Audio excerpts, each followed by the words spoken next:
सबको नमस्कार। अपने वाइस चांसलर महोदय अब तक आए नहीं हैं,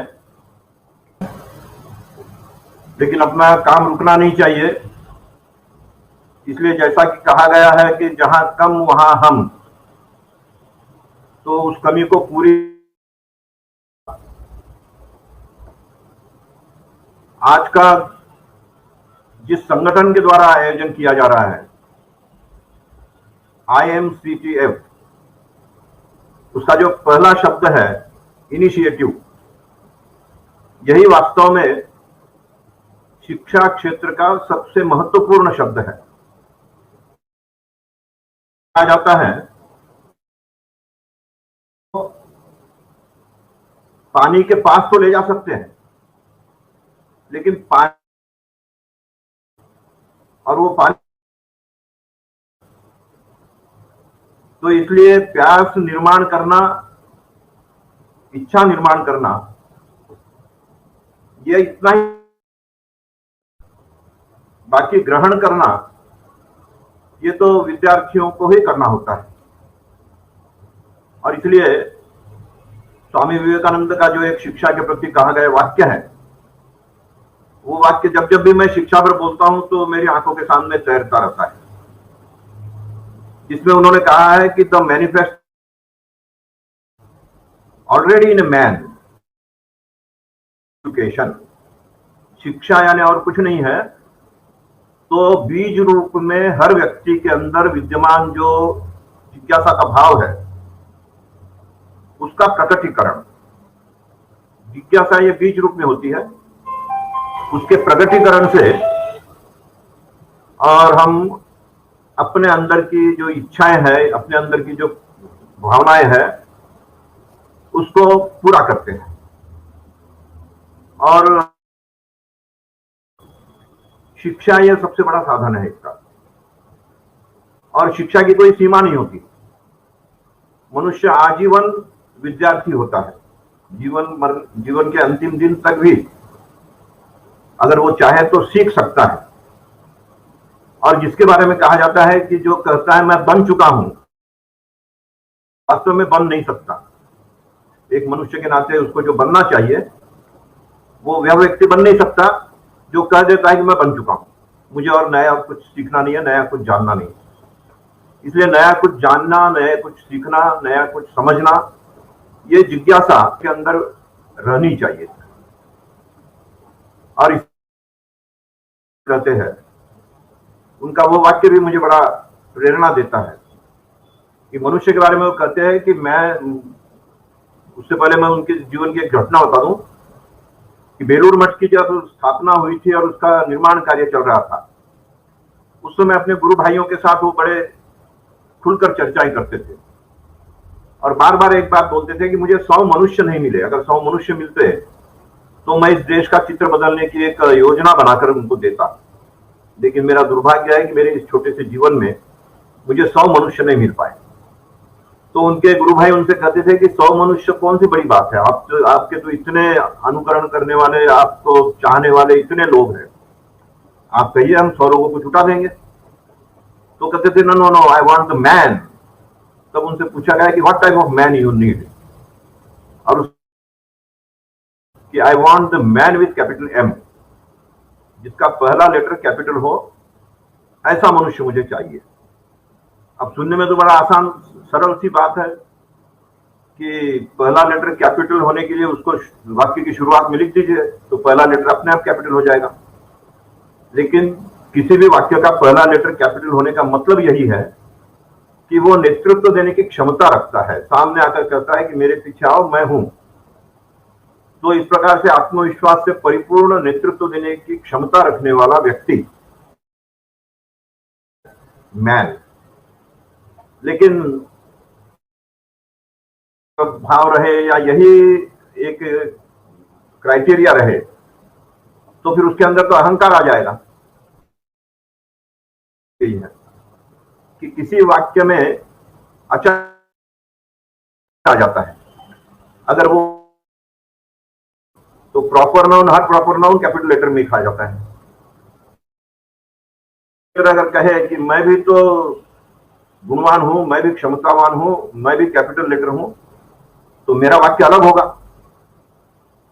तो वो भी योग्य व्यक्ति नहीं है। योग्य व्यक्ति वही है जो नेतृत्व देने के समान क्षमता होते हुए भी या उससे अधिक क्षमता होते हुए भी उसके साथ कंधे से कंधा मिलाकर चलने की मानसिकता रखता हो। तो इस प्रकार से नेतृत्व देने की क्षमता हो, नेतृत्व के साथ कदम मिलाकर चलने की मानसिकता हो, और ऐसा व्यक्ति कब मिल सकता है, तो उसके बारे में कहा गया है कि आई इज ऑलवेज कैपिटल। किसी भी वाक्य में आई, तो इसलिए हर व्यक्ति में वो क्षमता है, केवल उसे अपने आप को पहचानना है। तो ये अपने आप को पहचानने वाली जो बात है, यही शिक्षा के माध्यम से हमें निर्माण करनी होती है कि अपने आप को पहचानो।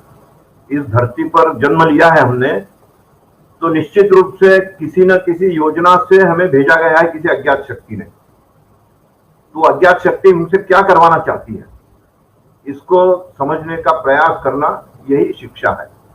और उसके लिए अपने अंदर की योग्यताओं को बढ़ाते रहना, अपने अंदर की योग्यताओं को खोजते रहना, यह है शिक्षा का अल्टीमेट टारगेट, अल्टीमेट उद्देश्य।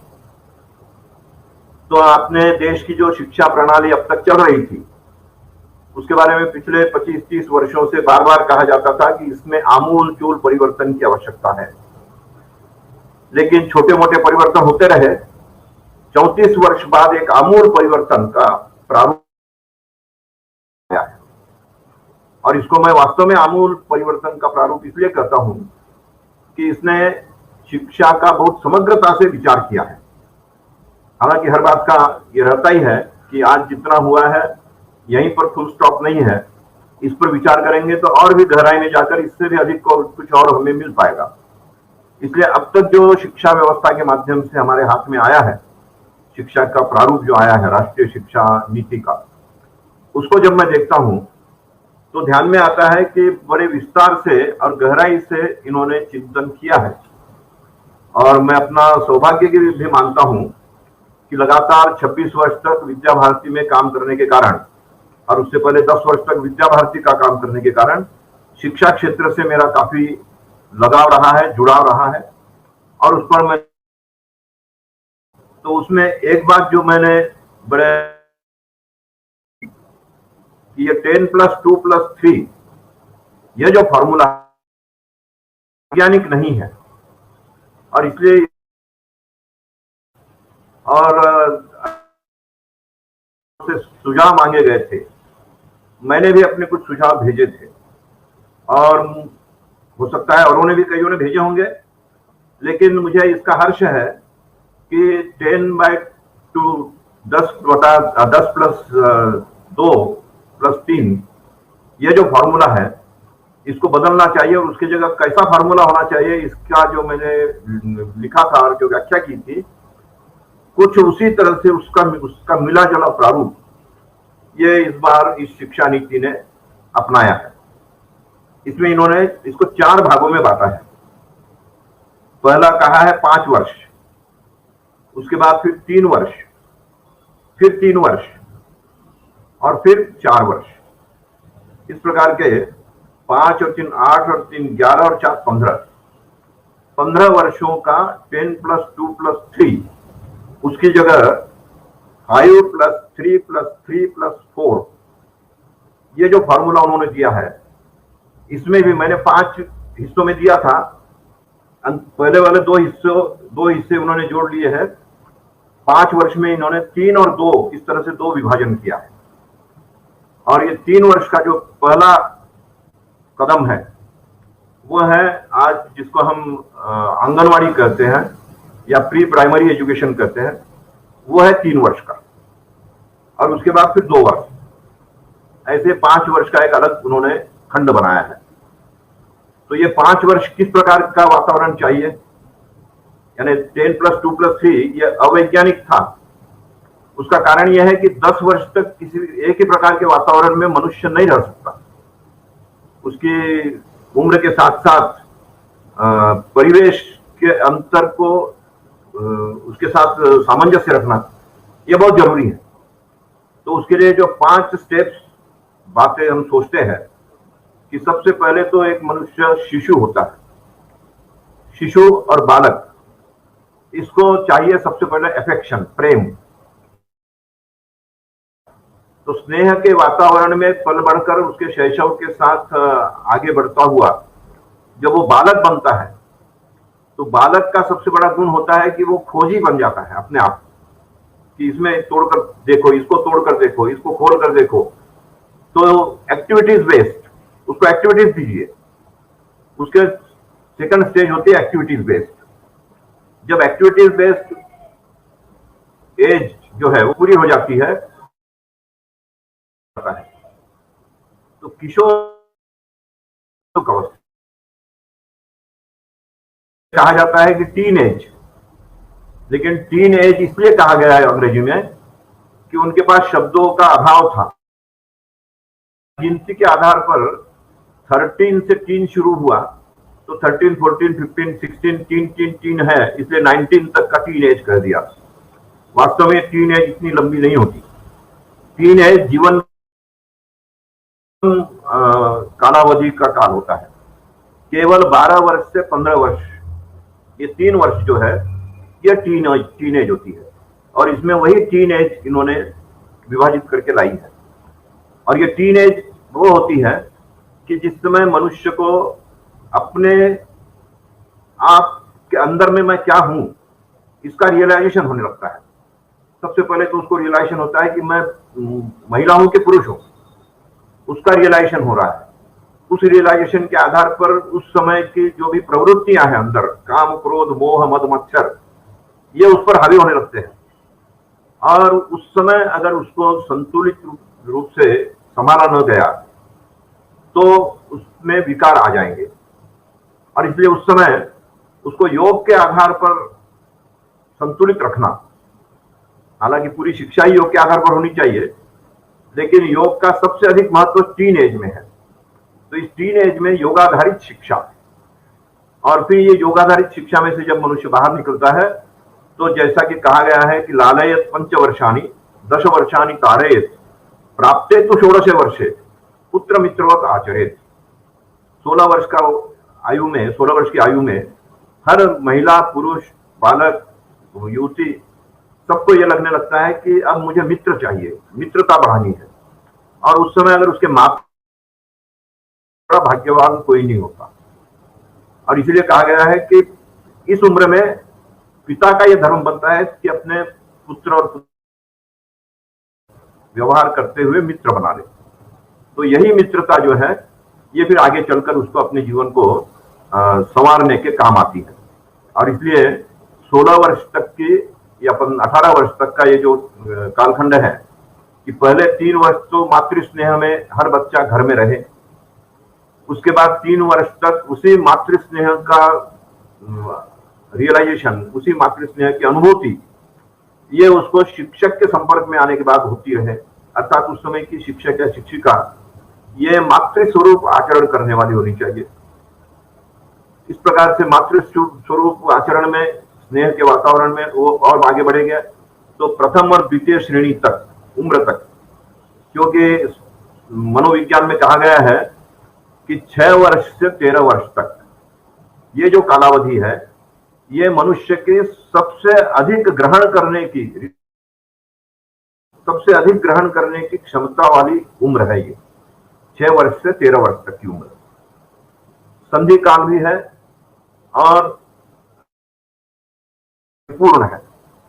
और इसलिए इस उम्र में उसको स्नेह भी मिले, एक्टिविटीज भी मिले, ये दोनों भी मिलनी चाहिए। तो इस प्रकार से दोनों का मिक्सचर करने वाला ये जो विभाजन किया है वैज्ञानिक तरीके से किया गया है, ऐसा मैं देख रहा हूं, मान रहा हूं। और उसके बाद फिर जब वो योगाधारित शिक्षा के माध्यम से है तब फिर उसके अंदर कौन सी स्किल है, कौन सी इच्छा है, कौन सी दिशा में वो जाना चाहता है, उसकी समझ भी उसके अंदर आ जाती है। और उस समझ के आधार पर फिर जब वो आगे बढ़ता है तो निश्चित रूप से उसके जॉब बेस्ड एजुकेशन जिसको कहा जाए, उस जॉब बेस्ड एजुकेशन में वो अपने आप को स्थापित कर लेता है कि मुझे यह काम करना है, जीवन का एक मिशन तय हो गया, और उस मिशन के आधार पर फिर जब आगे बढ़ता है तो अंतिम स्टेज, मेरा मानना यह है कि अंतिम स्टेज हर मनुष्य की, हर शिक्षित व्यक्ति की ये होनी चाहिए कि नेशनल नीड बेस्ड एजुकेशन, इस देश को जिस चीज की आवश्यकता है मैं वो शिक्षा ग्रहण करूंगा और वही इस देश को दूंगा, क्योंकि बहुत देश हमें देता है सब कुछ, हम भी तो कुछ देना सीखे। ये जो हम गाते हैं वो इसीलिए गाते हैं कि हमें देश तो बहुत कुछ दे रहा है, तो हमें क्या देना है। तो इसलिए नेशनल नीड बेस्ड एजुकेशन लेकर आज देश की जो आवश्यकता है उसको पूरा करने का काम मैं कर रहा हूं, मैं उसमें कंट्रीब्यूट कर रहा हूं, मैं उसमें सहभागी हूं। इस प्रकार का मनोभाव होता है, ये निर्माण होना चाहिए, ये अपेक्षा है। और इसलिए यह जो 10+2+3 की जगह 5+3+3+4 इस प्रकार का 15 वर्ष का जो विभाजन किया है, ये बहुत ही योग्य है, ऐसा मैं मानता हूं। और इसलिए इस राष्ट्रीय शिक्षा नीति का सबसे बड़ा योगदान मैं यही मानता हूं।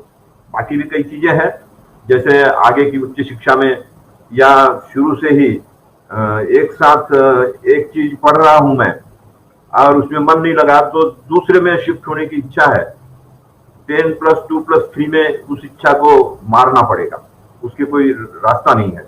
जो पकड़ लिया बस उसको पकड़ो और आगे बढ़ो। लेकिन इन्होंने ये फ्लेक्सिबिलिटी ये कर दी है यहाँ कि अगर किसी का किसी काम में मन नहीं लगा, पढ़ाई में, कि ये मेरे लिए रुचिकर नहीं हुआ है, तो अपनी रुचि के अनुसार वो दूसरे क्षेत्र में, दूसरे लाइन में जा सकता है। तो इस प्रकार से रुचि परिवर्तन के कारण अगर शिक्षा का प्रारूप बदलना हो तो शिक्षा का प्रारूप बदलने की भी छूट इसमें दी गई है। और उसके सिवा आगे चलकर कुछ बंधनों में बंधकर ही वो शर्तें पूरी करेंगे तो ही हम आगे बढ़ पाएंगे, ऐसे बंधन भी कुछ कम किए। अपनी इच्छा के अनुसार, अपनी योग्यता के अनुसार, अपनी रुचि के अनुसार जो जिस क्षेत्र में आगे बढ़ना चाहता है, जरूरी नहीं है कि उसमें वो एमफिल करे, जरूरी नहीं है कि उसमें वो डॉक्टरेट करे, जरूरी नहीं है कि उसमें उसको कोई सर्टिफिकेट मिले, लेकिन बिना सर्टिफिकेट के भी उसकी योग्यता के आधार पर उसको प्रमाणित किया जाएगा, उसको स्वीकृत किया जाएगा। इस प्रकार की इसमें दी है।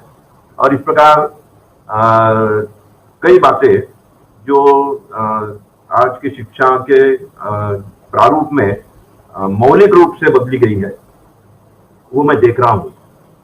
और एक बात जो इसमें गहराई से स्पष्ट रूप से नहीं आई है, लेकिन जब गहराई से इसको हम देखेंगे तो ध्यान में आएगा, वो ऐसा है कि शिक्षा के जो 5 प्रारूप है, सबसे पहले तो तैयार करो, फिर पाठ्यक्रम तैयार व्यवस्था करो, पठन पाठन हो गया तो उसकी फिर परीक्षण की व्यवस्था करिए, परीक्षण हुआ तो उसके प्रबंधन की, फिर प्रशिक्षण की व्यवस्था करिए। इस प्रकार से ये 5 प जो है, इन 5 प को भी इसके अंदर इसी रूप में नहीं लिखा है, लेकिन गहराई से जाएंगे तो ध्यान में आएगा। सबसे पहले तो पाठ्यक्रम कैसा हो, तो अपने जो प्रकृति के 5 तत्व है, ये 5 तत्वों से बनी है प्रकृति, पृथ्वी, जल, वायु, अग्नि और आकाश।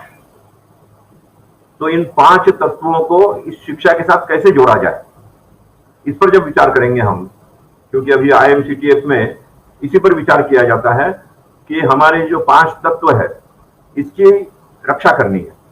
और इसकी रक्षा किस लिए करनी है, क्योंकि वो स्थायी है और उसका संतुलन बिगड़ जाएगा तो सारा पृथ्वी का सारा ढांचे बदल जाएगा, बिगड़ जाएगा। कि 100 वर्ष के इस आजकल के इतिहास में, अभी के इतिहास में इतना भयंकर महारोग ये कभी आया नहीं था। घर में हम बंद हो गए हैं एकदम, घर से बाहर निकलने की हिम्मत नहीं, कहा क्या होगा, ऐसा एक भय मन में छाया हुआ है। और केवल असम, केवल एक प्रांत में या केवल देश में नहीं, कारण क्या है, तो प्रकृति के जो 2 प्रमुख अंग है, एक मनुष्य, पर्यावरण, इस दोनों का संतुलन अगर ठीक नहीं रहे तो इस संतुलन के बिगड़ने के कारण महामारियां फैलेगी। इस दोनों के संतुलन से ही आप समाज, प्रकृति को ठीक रख सकते हैं, और इसकी जिम्मेवारी हर मानव जाति की है। तो इसलिए मानव जाति और प्रकृति, इनके संतुलन के लिए इन 5 तत्वों का विचार हमें करना चाहिए। और इन 5 तत्वों को जब हम इन 5 विधाओं से जोड़ते हैं शिक्षा के, तो ध्यान में आता है कि पाठ्यक्रम कैसा होना चाहिए। तो पाठ्यक्रम होना चाहिए पानी के समान। पानी में क्या गुण होता है कि पानी अपने आप बहता है, एक जगह रुक कर नहीं रह सकता। अगर कहीं ढलान है तो जरूर बहेगा, लेकिन उसको चढ़ाना हो तो उसके लिए प्रयास करना पड़ेगा, और वो अपने आप सोखा भी जाता है और अपने आप कहीं सुरक्षित भी रखा जाता है। तो पाठ्यक्रम ऐसा होना चाहिए कि जो विद्यार्थी सुरक्षित रखना चाहे सुरक्षित रखे, सोखना चाहे सोख ले, और वो बढ़ता रहेगा तो नई नई चीजें आती रहेगी। जो गया है उसमें से जितना लेना है ले लिया, जो आ रहा है उसकी प्रतीक्षा करे और उसमें से भी लेते रहे। इस प्रकार से प्रवाहमान, इस प्रकार का पाठ्यक्रम होना चाहिए।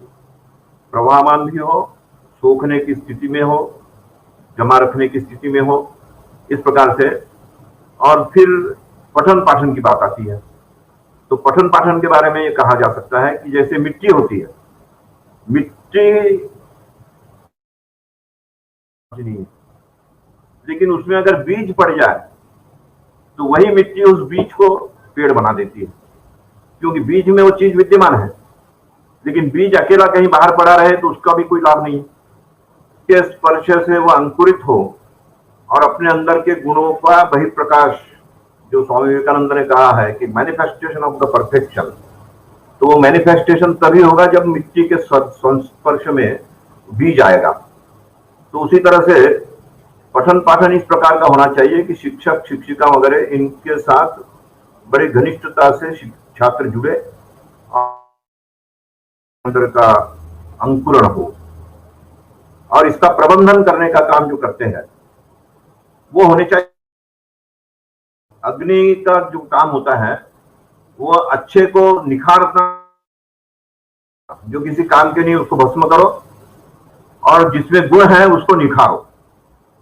तो गुणों को निखारने वाले और दुर्गुणों को दूर करने की व्यवस्था रखने वाली ऐसी जो व्यवस्था है, उसके बारे में, मैनेजमेंट के बारे में जब कभी कहा जाता है तो इंग्लैंड के एक कोई थिंकर थे, जिसके अभी नाम मैं भूल रहा हूं, तो उन्होंने बड़ा एक मजेदार वाक्य कहा है। उन्होंने कहा है कि the world is run by the people knowing very less about their own job. तो मुझे बड़ा आश्चर्य हुआ कि ऐसे कैसे हो सकता है कि अपने काम के बारे में कम जानने वाला ही इस दुनिया को चलाता है। तो फिर उसके इस थ्योरम को पढ़ने की मेरी इच्छा हुई, मैंने पढ़ना शुरू किया। तो वास्तव में ध्यान में आया कि जो कहेगा कि मुझे अब कुछ नहीं सीखना है, वो दुनिया को वही चला सकता है जो जितना जानता है उससे अधिक जानने की इच्छा रखता है। और अधिक जानने की इच्छा से अधिक जानते जानते जब वो आगे बढ़ता है तो एक क्षेत्र की पूरी जानकारी होने के बाद अगर वो कहे कि बस अब मुझे और कुछ नहीं सीखना है, तो ऐसे नहीं। इसलिए अच्छा मैनेजमेंट इसको कहा जाता है कि भाई इसका तो एक्सपर्ट हो गया, अब इनको ये काम दीजिए, इसमें भी ये कुछ करके दिखाएंगे। तो जहां वो कुछ नहीं जानते वहां जाकर फिर उन्होंने काम शुरू किया और फिर इस प्रकार से आगे बढ़ते गए। तो हर प्रबंधन में अच्छा प्रबंधन इसी को माना जाता है कि कम जानने वाले व्यक्ति को काम दीजिए तो काम सीखता भी रहेगा, प्रोडक्शन देता भी रहेगा और आगे बढ़ता रहेगा। और जैसे ही परफेक्शन आया उसमें, ये तीसरे स्थान पर जाकर प्रतिभा जो है उसको उभारेगा। तो इस प्रकार से मैनेजमेंट का ये एक गुण है कि नई नई प्रतिभाओं को जिसके अंदर जो है उसको उभारना, यूटिलाइजेशन वो कर सके ऐसा उसको मौका देना। और वो यूटिलाइजेशन हो जाने के बाद जहां सैचुरेशन पॉइंट आया वहां से उसको हटा के दूसरी जगह दे देना कि यहाँ तो सैचुरेशन आ गया है, अब नया कुछ देने की स्थिति नहीं है, चलो यहाँ जाओ जहाँ के कुछ बारे में तुम कम जानते हो। तो कम जानने वाला व्यक्ति ही अधिक सीखने की इच्छा रखकर और अच्छा मैनेजमेंट कर सकता है। तो इसलिए अग्निधर्मी, तो इस अग्निधर्मी प्रबंधन के माध्यम से जब आगे बढ़ेंगे तो हर व्यक्ति का परीक्षण होना जरूरी है। और परीक्षण अगर हमें संताप निर्माण करता हो, टेंशन निर्माण करता हो, हमारे लिए बॉदरेशन हो गया, अरे परीक्षा है, अरे परीक्षा है, परीक्षा के डर से ही कई लोग आत्महत्या करते हैं, परीक्षा के डर से कई लोग नर्वस हो जाते हैं। तो ये असली परीक्षा का प्रारूप नहीं है। असली परीक्षा का प्रारूप वायुधर्मी होना चाहिए। वायुधर्मी का मतलब यह है कि अभी हम यहाँ बैठे बैठे जैसे ही गर्मी होने लगी, क्यों गर्मी हुई, क्यों घुटन सी होने लगी, तो भाई पंखा चलाओ। बिना वायु के हम आनंद का अनुभव नहीं कर सकते, और इसलिए वायु का होना बहुत जरूरी है। तो परीक्षा होनी चाहिए। परीक्षा हमारे लिए बोझ न बने, परीक्षा हमारे की परीक्षा का प्रारूप हो, परीक्षण इस प्रकार का हो, तब हर शिक्षक और हर विद्यार्थी ये अपने आप उसमें रुचि रखेगा और अपने आप अच्छी तरह से परीक्षा देकर अपने आप को योग्य बनाकर आगे बढ़ता रहेगा। और अंत में आता है आकाश। 4 तत्वों के बाद सबसे बड़ा तत्व है आकाश। तो आकाश के बारे में हम सोचते हैं तो ये तो चारों तरफ फैला हुआ है। आकाश यानी हम केवल ऊपर देखते हैं वही आकाश नहीं है, हमारे अंदर भी आकाश है। Where there is a vacuum that is, मतलब यह आकाश है। तो प्रशिक्षण ये आकाश धर्मी होना चाहिए। किसी भी वैक्यूम को न रख, ऐसे ही वैक्यूम बनाए न रखते हुए उसको वहां प्रशिक्षित करना। तो ऐसे शिक्षा क्षेत्र से जुड़े हुए कितने लोग हैं। तो सबसे पहले तो विद्यार्थी है, उनका प्रशिक्षण होना चाहिए। शिक्षक है, उनका प्रशिक्षण होना चाहिए। अभिभावक है, उनका प्रशिक्षण हो। कर्मचारी है, उसमें ड्राइवर भी है, हैंडीमैन भी है, विद्यालय का कर्मचारी भी है, क्लर्क भी है, ये सारे कर्मी, उनका भी प्रशिक्षण हो।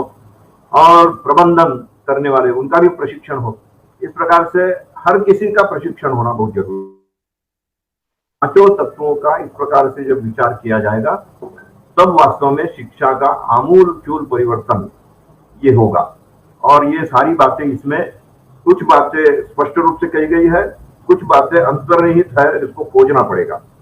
तो ये 5 जो बातें बताई मैंने, पाठ्यक्रम का निर्माण करने वाला जलधर्मी मन से पाठ्यक्रम निर्माण करे, सरल हो, हर किसी के पास पहुंच सके, हर किसी व्यक्ति उसको सोच सके, कोई रखना चाहे रख सके। तो इस प्रकार से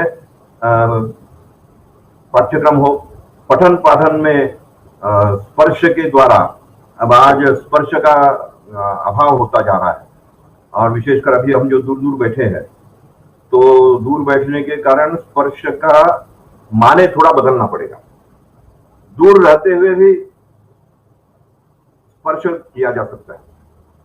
जैसे मैं कई बार कहता हूं कि अनुशासन बनाए रखना हो तो छात्रों पर डर दिखाने की कोई जरूरत नहीं है। छात्रों को स्नेह के द्वारा ही अनुशासन भी रखा जा सकता है। लेकिन स्नेह कहां से प्रकट होना चाहिए? तो आंखों से प्रकट होना चाहिए। और इसलिए आंखों के द्वारा हम देख सकते हैं कि अरे ये मेरे प्रति अफेक्शन है, इनके मन में मेरे प्रति लगाव है, मेरे प्रति भलाई का भाव मन में है, तो इनकी बात सुननी चाहिए। और इसलिए आंखें ये अनुशासन है। और जिनका ये साधन काम नहीं करता, उनको फिर थोड़ी बहुत जबान का उपयोग करना पड़ता है, थोड़ा डांटना फटकारना पड़ता है, थोड़ा नीचे उतरना पड़ता है। जब इससे भी काम नहीं होता तब व्यक्ति और नीचे उतरता है और अपना हाथ चलाने लगता है। हाथ से मारो, लगाओ थप्पड़, कान पकड़ो, ये उसके बाद होता है। और उसके भी नीचे जब उतरता है तब फिर लातों से, लातों की भूत बातों से नहीं मानते हैं, जो कहा गया है, ये अंतिम स्टेज है। तो लातों के भूत बातों से नहीं मानते, ये स्टेज किसी के भी। और केवल आंखों से ही हम अनुशासित हो जाए, आंखों से ही एक दूसरे की बातों को समझ ले, ये क्षमता अपने अंदर निर्माण करना। मैं कई बार बस में, ट्रेन में प्रवास करता हूं तो मैं देखता हूं कोई छोटा बच्चा हो, विद्यालय में पढ़ने वाली कोई लड़की हो, बालक हो, तो अपने आप मेरे पास आकर बैठ जाते हैं। क्यों?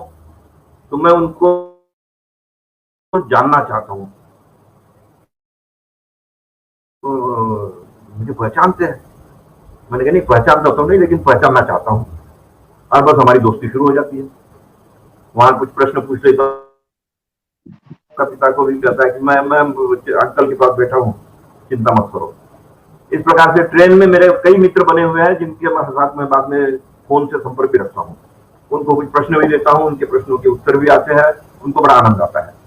तो इस प्रकार से ये केवल आंखों के सहारे करता हूं। बाद में फिर जो पास में बैठ गया तो फिर नाम भी पूछ लिया, थोड़ा हंसमुख कर बातें भी कर ली, ये बात की बात है, लेकिन आकर्षण आंखों के द्वारा होता है। तो उसी प्रकार आज जो ये हम दूर से प्रशिक्षण या आपस में वार्तालाप कर रहे हैं, इसमें भी आंखों का महत्व है, और इसलिए पर्दे से हटकर हम शिक्षा नहीं दे सकते, पर्दे पर रहकर ही देना चाहिए। अभी भी हम सब पर्दे पर है 10 लोग, तो उसके कारण हम एक दूसरे को सुन रहे हैं। अगर पर्दे पर नहीं होते तो पता नहीं कोई सुन रहा है कि नहीं सुन रहा है, ये पता नहीं है। एक जगह भाषण देते समय एक अनुभव है मेरा कि मैं ऊपर से भाषण दे रहा हूं, और स्वाभाविक रूप से जो वक्ता भाषण देता है तो श्रोताओं की तरफ देखता रहता है कि भाई मेरे बात को रिसीव कर रहे हैं कि नहीं, समझ रहे हैं कि नहीं, और उनके हाव भाव से, चेहरे के एक्सप्रेशन से ध्यान में आता है कि यस दे आर रिसीविंग मी। तो ऐसे रिसीव करते हो तो बोलने में आनंद आता है, और रिसीव नहीं कर रहे हैं तो फिर अपने आप को भी लगता है कि मैं किसके लिए बोल रहा हूँ, क्यों बोल रहा हूँ, ये जब सुनना ही नहीं चाहते तो मेरे बोलने का क्या अर्थ है। और इस प्रकार से उसको बोलने का अपना जो है वो उत्साह जो है वो कम हो जाता है। तो इसलिए इन आंखों के द्वारा एक दूसरे को देखना, एक दूसरे को जानना, ये बहुत जरूरी है। तो इस प्रकार से शिक्षा के जो कई आयाम है, उन आयामों की मैं चर्चा कर रहा हूं। बाकी सब बातें मैंने बता दी। अब किसी के मन में कोई प्रश्न हो तो आप लोग पूछ सकते हैं।